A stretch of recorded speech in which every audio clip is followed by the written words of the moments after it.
teenagers out there. Well, we got a caller right here, so we're going to pick this up and see who we got. Hello, yes, you're on. Hey, this is Jared. Jared, how you doing? I'm okay. Okay, well, Dr. Hoban's down for the rest of the day, so it's just you and I.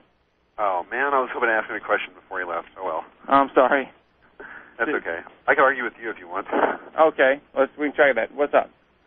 I was going to respond to the discussion about dating fossils by rocks and rocks by fossils. Okay, well, I guess I'll have to wait to get his input because that's something he was dealing with. So, yeah. Okay. Anything else you want to talk about? Well, if you have an opinion on it, I'd like to hear it, actually. About the fall of man. The fall of man? Yeah. It happened. What does it mean? What does it mean? Yeah. It apparently looks like God took away some of his sustaining power here whenever we disobeyed him. Okay, so to what extent do you think creationists or you use this to explain what we see in organisms? That depends on what we see. For instance, if we're talking about the appendix or so forth, I don't know if you hold to the position that it's the sigil. If we're talking about that, then labeling any type of organism vestigial, first of all, or functionless, because that's the traditional definition of vestigial is functionless, even though they try and change it today. Doing that is promoting bad science. And I think that things like this that maybe if they're functionless if they're dormant for most of their, we got noise going on in the background here. I think that any problems we see, I guess biophysically or within the biology of life, maybe, well, they are not directly, but eventually caused by the fall of man, of course. It just depends on how far back and by what factors since then. I just want to understand, I'm not even trying to argue with you about it. I'm just trying to understand what this means. Like, was there a beam of gamma rays waiting for Adam outside the Garden of Eden? Is that how the mutation supposedly happened? What does this mean? What does it mean? I don't know. You're going to have to explain yourself a little bit more. I don't know what you're saying. Well, when we talk about mutations, for instance, gluo, as you told me to call it before. Well, that's just everything that I've read on it. That's what they say because it's such a long, complicated name. Sure. Okay. Well, there's lots of things like that, and I'm just wondering, how do you explain this? If you don't have like a long span of time for mutations to accumulate, what causes them? The first thing, this is an origin subject. I wasn't there, so I can't tell you exactly what happened.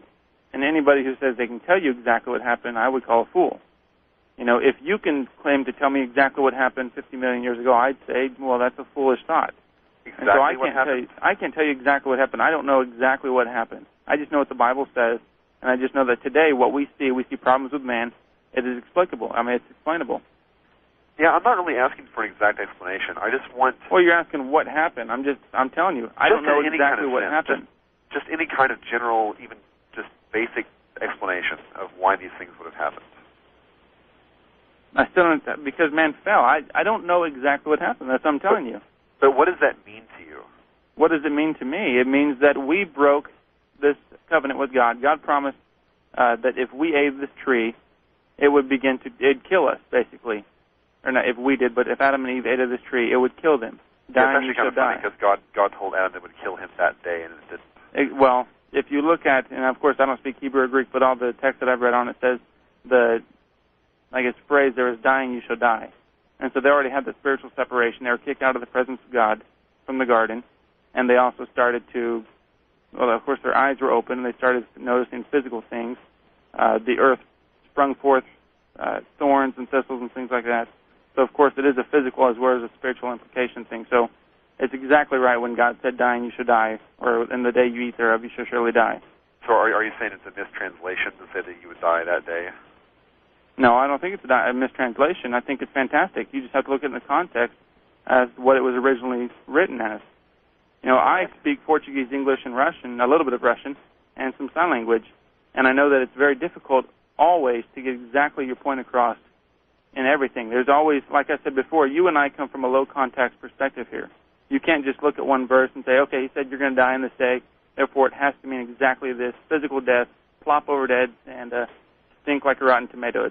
You just can't say that. You have to look at the full picture here. I've learned Spanish and a little bit of Japanese. I know what you're talking about. I'm just saying, I just want a basic picture. I'm not asking for every excruciating detail. Well, that's what I would say then. Whenever they disobeyed God, some of his sustaining power was taken away, which made them vulnerable. So that's about as explicable, as detailed as I can get because I was not there. I don't know exactly what happened.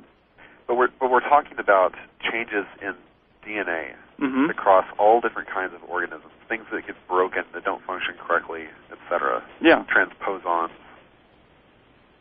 endogenous retroviruses. I mean, for this all to have been caused by the fall of man, it seems to me like it would have been like God going in. Well, it's not a direct thing. It's a chain reaction.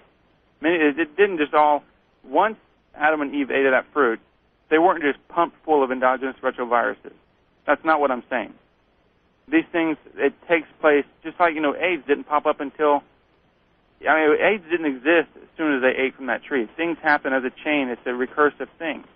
It comes and it keeps coming and piling on. It's kind of like the snowball effect there. So I'm not saying all this. I'm trying to get at, like, what is the mechanism? Are we talking about radiation? Well, you're dealing with origins right here, which is exactly what evolutionists need to understand. You cannot have exact knowledge of what happened in origins. I cannot tell you exactly. I don't know exactly what happened. I'm not asking for exactly what Well, you're saying, was it radiation? Tell me. What was it? I'm just asking. I don't know. Plausible explanation. I don't know. I don't know exactly what happened. I don't know what took place. I just know what the Bible says about it. I'm admitting my lack of knowledge on an origin subject, which evolutionists don't usually do.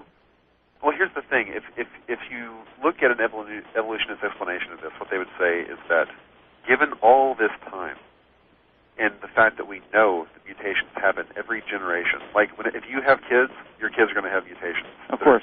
Right? Very few, but they will be there.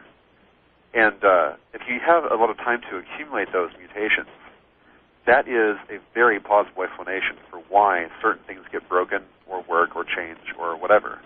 Right? Of course, I'd agree, yeah. Okay. You can't use that same mechanism if you're going to claim that this happened because of the fall of man. Of course you can. You can? For instance, look at it. Why do have you ever had an old pair of shoes